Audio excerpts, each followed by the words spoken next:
Bom dia, pessoal. Tudo bem?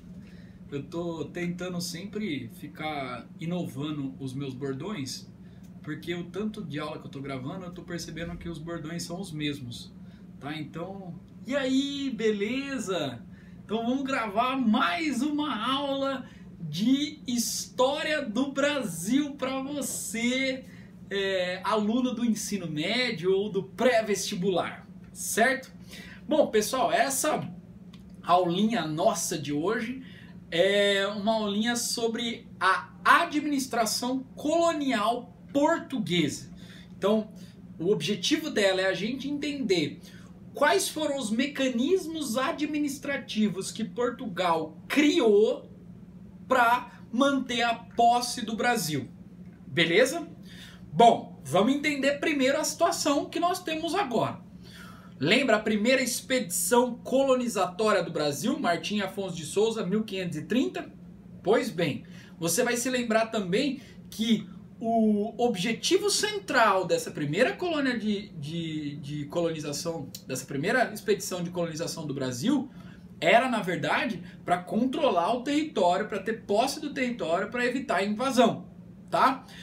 Então, Portugal não gostaria de fazer, nesse exato momento, altos investimentos aqui, certo? Então, se pudesse terceirizar a colonização, mas que Portugal conseguisse manter a posse e também arrancar desses terceiros os tributos, ia ser coisa linda. Tava até encontrando um adjetivo, não consegui, mas ia ser coisa linda. Beleza? Então, vamos lá. Primeira medida que esses caras tomam para tentar terceirizar a administração aí, tá? São as capitanias hereditárias. Ao todo, 14 capitanias que eram perpendiculares ao Tratado de Tordesilhas, tá? Então lembra do Tratado de Tordesilhas? Perpendicular, lá, certo? Então são 14 com 12 capitães donatários, ou seja, tinha capitão donatário com mais de uma capitania, certo? Então, era uma tentativa de repassar a iniciativa privada, é um conceito moderno isso, tá? Mas a iniciativa externa ao Estado para explorar o território brasileiro, beleza?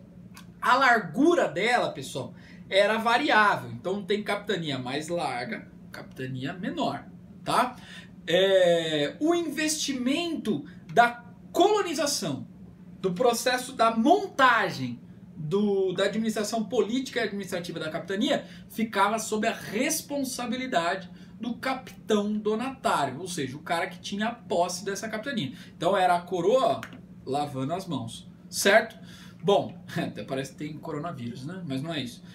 Bom, capitão donatário, quem é esse ser, né? É um indivíduo, então, pessoal, que vai gerenciar política e administrativamente a capitania, tá? Então é uma espécie de governador, de gerente político e administrativo dessa capitania, beleza? Então quando ele se torna um capitão donatário? Quando ele recebe as atribuições do rei, tá? E essas atribuições do rei estão especificadas o que ele pode e o que ele não pode em duas cartas. A primeira carta é a carta de doação, que ali está escrito o que deve ser criminalizado, o que deve ser regras de convivência civil, e ali estava escrito que ele tinha a concessão das terras garantidas para ele e a sua hereditariedade também. Então é o rei falando assim, ó, você pode usar a terra é minha, do Estado Nacional Português, tá? Mas você pode usar ela. Inclusive, se você morrer, o seu filho pode utilizar ela também. E enquanto você está utilizando essa terra, você pode receber uma carta também foral, tá? Que a gente vai ver aqui quais são os seus direitos, o que você pode fazer dentro dessa capitania hereditária para fazer valer os seus privilégios ali dentro, tá? Então o indivíduo recebe uma cartinha que faz com que ele se transforme num governador que tenha a concessão da posse, da administração e da política dessa terra. Beleza? E a carta foral, Cláudio? O que é a carta foral? Bom, nessa carta foral está especificado quais são as tarefas econômicas, tá? E também de privilégios que ele, como indivíduo, pode ter. Então, ele recebe uma carta de doação do rei, tá? E essa carta foral mostra mais ou menos o seguinte: você pode dividir a capitania hereditária em pedacinhos de terra que a gente vai chamar de sesmarias, tá? Que são latifúndios, beleza? E essas sesmarias, que são fazendas gigantes, elas podem ser doadas ou vendidas pelo capitão donatário, tá? Então, a administração fica com o capitão donatário. E aí a exploração econômica, claro que pode ficar com ele também, porque ele pode ter sesmarias, mas ele pode doar para as mais pessoas virem até a sua capitania hereditária para fazer a exploração econômica, para ter um engenho ali. Aí você fala assim, mas Cláudio, por que é interessante o cara doar a terra nesse exato momento? Para as pessoas fincarem engenho ali. Porque se vem um cara e finca o engenho ali, ele pode cobrar tributo desse cara, né? Já que ele é o capitão donatário, já que ele é o responsável aí por essa capitania, ele é o responsável político-administrativo, ele pode cobrar impostos desse indivíduo e esse indivíduo vai sustentar o seu privilégio. Tudo bem? Então, as sesmarias, elas vão ser, obviamente, estimuladas a serem doadas e não vendidas, porque aqui o território brasileiro demandava um certo investimento inicial para que essas plantações acontecessem, tá? Bom, você já deve estar imaginando o resultado disso, né? Foi um resultado a partir do ponto de vista capitalista, de muito fracasso, certo? Porque poucos capitães donatários vieram para o Brasil, né? Muitos capitães donatários tiveram que enfrentar os indígenas, né, de forma bélica, né, guerras contra esses indígenas, porque os indígenas não aceitavam perder a terra, obviamente, né? Eles estavam aqui historicamente construindo as suas relações sociais. E muitos capitães donatários não conseguiram desenvolver uma atividade econômica viável a partir do ponto de vista capitalista, de acumulação. Certo? Então nós tivemos uma dificuldade inicial da colonização, né? Nós tivemos apenas duas exceções que vingaram, vamos dizer assim, como forma de colonização. Pernambuco, que se dedicou à exploração da cana-de-açúcar, né? E a cana-de-açúcar foi a grande força econômica da colônia brasileira.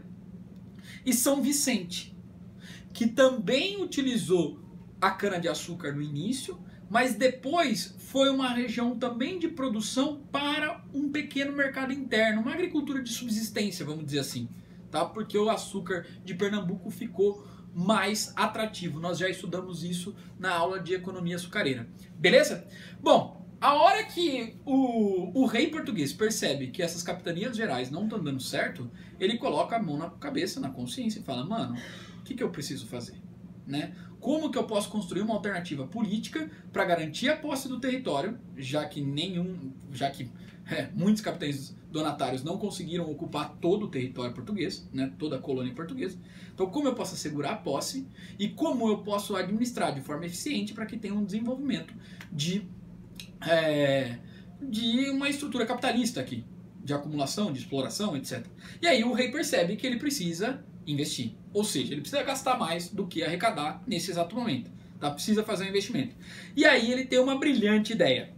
Qual? De criar um governo centralizado, um mecanismo de centralização política, mas sem apagar as capitanias hereditárias, porque obviamente ele já tinha feito essas cartas de doação, essas cartas forais, e ele não podia voltar atrás naquilo que ele tinha feito, certo? Porque ele tinha acabado de fazer. Então ele cria o governo geral logo depois das capitanias hereditárias. Então, antes, quando não tinha governo geral, as capitanias hereditárias elas respondiam sem vínculo entre elas, respondiam só para o rei. Agora o Brasil passa a ter um governante, tá? Onde as capitanias gerais precisam responder para ele e o que ele determina, todas as capitanias precisam praticar. Pergunta, você acha que os capitães donatários gostaram disso? Óbvio que não, porque eles não esperavam isso no começo. O rei não tinha prometido isso para eles, que iam ter um governo geral. Tá? Mas vamos pensar aí as características desse governo geral. Bom, primeiro aí, algumas atribuições foram transferidas dos donatários para o governador geral, isso já gerou certa crise entre eles. E a centralidade administrativa ela precisou também ser controlada por algumas esferas de poder. Não dá para um indivíduo, o governador geral, controlar todas as esferas. Então foi criado junto com ele mais 3 esferas. O ouvidor-mor, que seria o responsável pela justiça no Brasil. Tá? E você sabe, né, pessoal?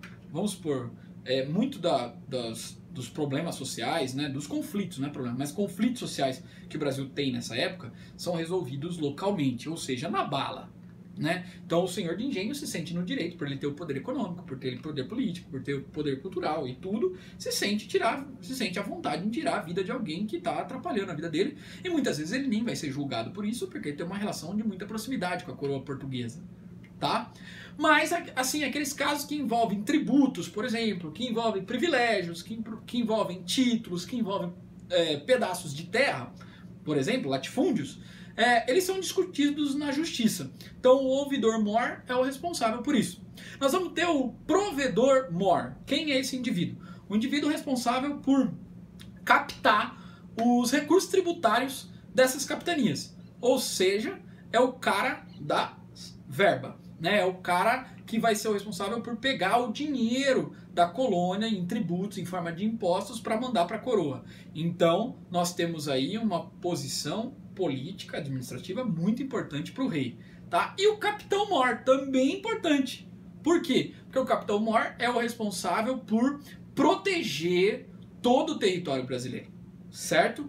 Então, imagina, né? Um longo território, né? Uma longa margem oceânica que o Brasil tem, e isso, de certa forma, acaba não sendo tão eficiente assim, certo? Agora vamos ver as ações de alguns governadores gerais do Brasil ao longo do tempo. E aí nós temos o Tomé de Souza, de 1549 a 1553, o primeiro governador geral aí, né, que fundou a capital do governo geral, que é Salvador, e nós vamos ter a capital sendo Salvador, capital colonial, vamos dizer assim, sendo Salvador até o século XVIII, então vão ser 200 e tantos anos, tá? É um cara que estimulou a pecuária para a ocupação do território, certo? E foi ele também que trouxe ali os primeiros jesuítas e estimulou a participação deles na construção da interiorização do território brasileiro, tá? Vamos lembrar, pessoal, que a Contra-Reforma Católica aconteceu 10 anos antes da chegada aí do governo aí do Tomé de Souza, tá? Por que você está falando da Contra-Reforma Católica, Cláudio? Estou falando da Contra-Reforma Católica porque foi ela que estimulou a Companhia de Jesus, certo? O segundo governador geral que a gente tem é o Duarte da Costa, que vai governar o Brasil, claro, devendo responsabilidade ao rei português, né? A gente não pode esquecer disso, mas vai governar o Brasil na década de 50 do século XVI, e foi o cara responsável por tentar expulsar os franceses do Rio de Janeiro. Nós vamos ter uma aulinha sobre isso também, sobre invasões estrangeiras no Brasil. Então, alguns protestantes franceses fugindo lá da perseguição religiosa da França vão tentar montar uma colônia chamada França Antártida, onde é hoje mais ou menos o Rio de Janeiro, inclusive fazendo vínculo com etnias indígenas da região para fazer a exploração de produtos tropicais, certo? Então, o Duarte da Costa foi o responsável aí pelo enfrentamento aos franceses naquela região. Nós vamos ter também aí o Mendes Sá, tá? Que vai fazer toda uma recuperação administrativa do Brasil, ou seja, tentar organizar o Brasil num processo de conciliação entre jesuítas, capitães donatários e governador geral, lembrando que já havia conflito desde então, lembra? Por conta de que é direito do que, né? Que não tinha muito bem combinado com os capitães donatários a fundação do governo geral, etc. Tá? E depois do Mendes Sá, um montão de governantes do Brasil, aí, de governadores gerais, né? Que nós vamos ter aí algumas ações administrativas para tentar melhorar a eficiência, a centralidade da administração. Então nós vamos ter a divisão do território brasileiro, né, a repartição norte tendo como capital Salvador e a repartição sul tendo como capital o Rio de Janeiro. Mas veja, isso durou pouco tempo, 8 anos, depois nós tivemos o fim da repartição e a União Ibérica. Aí quando a gente fala em União Ibérica, pessoal, nós não estamos falando mais de Tratado de Tordesilhas, certo? E 1621 nós vamos ter novamente uma redivisão do Brasil em estado do Maranhão para a região norte e estado do Brasil, né, para a região que engloba o desenvolvimento econômico do Brasil, mais o centro-sul do Brasil, certo? E por fim, queridos, nós precisamos estudar aí o que foi essa União Ibérica, né? Se a gente está falando de administração do Brasil, a gente precisa entender que de 1580 a 1640, Portugal ficou sob a regência de um rei espanhol. Vai falar, nossa, Cláudio, mas como assim? Como isso aconteceu? Bom, vocês sabem, estão cansados de saber, que as famílias reais europeias, elas têm muitas ligações, porque um primo de um casa com o primo de outro, o irmão de um casou com o irmão de outro, e assim sucessivamente, né? E nas guerras contra os árabes, ainda envolvido naquele lance de guerra de reconquista, né? Os portugueses ainda tentando dominar a África e tal, o Dom Sebastião, numa guerra em 1578, né, some. Assim, nossa, claro, mas como que ele some? Bom, tem várias lendas que falam sobre Dom Sebastião. Alguns dizem que ele subiu ao céu no meio da guerra e tal. Outros já dizem que mataram ele, sumiram com o corpo. Né? Outros dizem que ele foi para a guerra, para um caminho para o céu. Então ele chegou lá, não encontrou o caminho para o céu, foi para o céu, certo? Então assim, são várias mitologias que envolvem Dom Sebastião, certo? E Dom Sebastião não tinha deixado herdeiros, tá? Então quando ele some, a galera ficou na esperança dele voltar, né? Tipo, será que ele volta? Será que ele não volta? Acho que ele vai voltar, tá? E ele não tinha nenhum herdeiro para subir como regente. Então quem se posicionou falando assim, eu sou herdeiro da dinastia de Avis. Nós aprendemos sobre a Revolução de Avis, inclusive, né? Que aconteceu a partir de 1385. Né? Então, quem vai se posicionar dizendo, eu sou herdeiro aí dos Avis? Quem? A dinastia Habsburgo da Espanha. Você vai lembrar sempre que Portugal e Espanha têm uma relação de família real muito intrínseca, né? E aí o Filipe II, que é rei espanhol, fala, eu vou tomar a coroa aí porque esse trono é meu, tá? A nobreza portuguesa, né, sobretudo a dinastia de Avis, que tinha um vínculo com a burguesia também portuguesa, acabou aceitando isso, desde que tivesse alguma separação, alguma autonomia do território, né? Não que todo o território português fosse anexado e não tivesse nenhuma autonomia, não. Portugal vai continuar existindo como um território, mas vai estar sob a regência, nesse exato momento, do Filipe II, tá? Essa regência durou 60 anos, de 1580 a 1640. E a Espanha decidiu colocar toda a sua viabilidade política como sendo a de Portugal também. Então a primeira coisa, o Tratado de Tordesilhas, concorda comigo, que ele não tem mais sentido de existir. Se ele dividir a América entre Portugal e Espanha, se agora tudo está centralizado na mão do Felipe II, né, nós não temos por que dividir o território nessas duas partes, tá? Então o que vai rolar? Nós vamos ver uma expansão territorial brasileira para além do Tratado de Tordesilhas, ocupando regiões que antes era da Espanha. E o rei espanhol vai fazer o quê?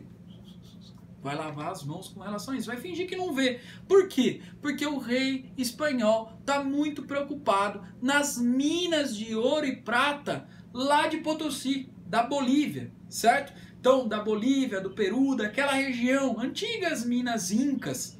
Então, o cara não está querendo saber se você passou ali onde é hoje o Mato Grosso do Sul, Mato Grosso, etc. Ele está preocupado em manter para a Espanha e para o seu cofre, né, a dominação dessa região de mineração, certo? E o que a Espanha faz quando ela assume essas posses portuguesas aqui na América? Ela tenta rivalizar ou tenta descontar nos seus antigos inimigos agora aquilo que ela tem em mãos. Então vejam, vocês vão se lembrar que a Holanda, antigamente, era um território espanhol. E no século XVI, a Holanda se tornou independente. E, obviamente, isso trouxe insatisfação para os Habsburgo, né? Trouxe insatisfação para a Espanha. Então, como a Holanda estava muito presente no território brasileiro, agora era a hora do rei espanhol descontar a independência da Holanda, tá? Então, o que o rei espanhol fez? Decidiu expulsar e proibir qualquer relação comerciária que o Brasil tivesse com a Holanda. A Holanda, que tinha desenvolvido toda uma companhia de comércio para negociar com o Brasil, ficou desesperada, certo? Por que ela ficou desesperada, pessoal? Porque toda a riqueza, todo o cofre da Holanda era sustentado pela a exploração do açúcar brasileiro. Então, se agora a Espanha estava expulsando as relações de comércio com a Holanda, fudeu para a Holanda, tá? Então, o que a Holanda vai fazer nos próximos anos? Vai tentar invadir o Brasil. E ela vai ter sucesso na segunda tentativa. E esse período vai ser chamado de invasões holandesas ou ocupação holandesa no Brasil. Aí depende um pouco do seu material didático, certo?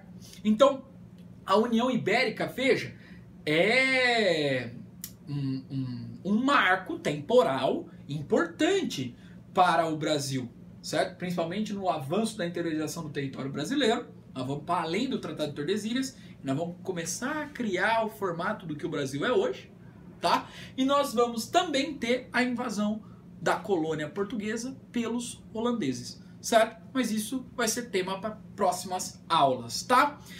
E por fim, a gente não pode esquecer de falar de um poder local. Cláudio, quais poderes nós já estudamos até agora nessa aula, para a gente retomar antes da gente falar do poder local? Nós estudamos um poder centralizado, governador-geral, um poder regionalizado, capitania hereditária, e agora um poder local. Qual o objetivo do poder local? Primeiro, atender uma demanda dos colonos, que são os homens econômicos do Brasil, certo? A galera que tem posse econômica. Segundo, era uma forma de você estimular a ocupação do Brasil, certo? A ocupação de praticamente todo o território. Por quê? Esse poder local era, na verdade, câmaras. Ou seja, eram câmaras legislativas, executivas e judiciárias que trazia certo ordenamento, certo padrão para a vida na comunidade, na vila, certo? Então, assim que funda uma vila, que é um conjunto, um grupo de pessoas, é também fincado ali uma sede administrativa para essa vila. E essas câmaras municipais, elas não são só espaço para criar regras locais, mas são espaço também para criar, para ser julgados. Então vão ter ali um juiz de paz, tá? E nós vamos ter também ali a execução de um pequeno orçamento do que nós vamos fazer na cidade, o que nós não vamos fazer, tá? Esse mecanismo político, ele ficou sendo como o único canal onde os donos de terra local, né, ali, tinha chance de manifestar o seu poder político, certo? Então, muitas vezes essa Câmara Municipal vai tretar com os governadores gerais, porque um vai querer mandar no seu espaço. Então o governador geral às vezes vai querer intervir na localidade e a Câmara Municipal, que está recheada desses senhores de engenho, não vai autorizar que isso aconteça, certo? Então, o que nós vamos assistir com isso para a gente concretizar a nossa aula, né? Nós vamos ver uma relação patrimonialista do Estado colonial na mão de quem tem poder econômico. O que isso significa? Você dar o Estado na mão de quem faz a exploração econômica. Então veja, o senhor de engenho, ele tem o poder econômico, tá? E ele passa a utilizar o Estado para instrumentalizar cada vez mais poder econômico para ele. Então ele utiliza o Estado para cobrar imposto daquele grupo social que ele não gosta. Ele utiliza o Estado para abrir uma estrada na frente da sua fazenda, certo? Então essa relação de que o Estado é uma propriedade privada e não uma propriedade pública, ela é construída desde o início da colonização no Brasil. E esse patrimonialismo que existe desde o começo da ocupação do Brasil pelos portugueses, nós também vemos agora. né, onde políticos que são muitas vezes representantes dessas classes econômicas mais abastadas, acaba utilizando o Estado para instrumentalizar mais poder, para acumular mais poder, ou então para prejudicar rivais econômicos, certo? Bom, o segundo quesito, né, é o clientelismo, ou seja, as pessoas elas são educadas ou elas são forçadas a entender que as práticas políticas são favores individuais, né? Então elas não percebem o Estado como sendo um lugar público, mas percebem o Estado como algo pertencente a um coronel, a um senhor de engenho. Então quando o senhor de engenho constrói uma estrada, se ele está governando uma Câmara Municipal e constrói essa estrada, as pessoas não acham que isso foi algo construído publicamente, de um Estado, né? Mas acredita que sim, foi uma ação individual do senhor de engenho. Então as pessoas vão olhar para ele e falar assim, nossa, esse cara é bom, hein? Porque ele abriu, não o Estado, não a estrutura administrativa, beleza? E o patriarcalismo, né? Isso reforça aí a esfera de como o homem, né, no sentido másculo, né, acaba detendo ainda mais poder, certo? E esse homem dentro da Câmara Municipal, ele vai ser classificado como o homem bom, tá? O homem, então, que tem as características necessárias para civilizar, vamos dizer assim, certo? É claro, esse homem bom, ele pode ser também um comerciante, não há problema nisso, tá? Geralmente eles eram os latifundiários, mas ele pode ser um comerciante, pode ser, sei lá, no futuro um advogado e tal, mas ele precisa fazer a defesa da mesma estrutura econômica, política e administrativa, certo? Então a estrutura agrária, ele precisa defender isso, ele precisa ser branco, né? Ele precisa ser homem, tá? Ele precisa defender uma cultura voltada muito mais para a Europa do que voltada para o território brasileiro. Então, se ele fizer essa defesa, ele também pode ser considerado um homem bom, pode participar da Câmara Municipal. Beleza, meus queridos? Então, essa foi mais uma aulinha de Brasil colonial. Falamos um pouquinho de administração colonial portuguesa, certo? Então, fica aqui o meu beijo, o meu forte abraço e nos vemos em breve.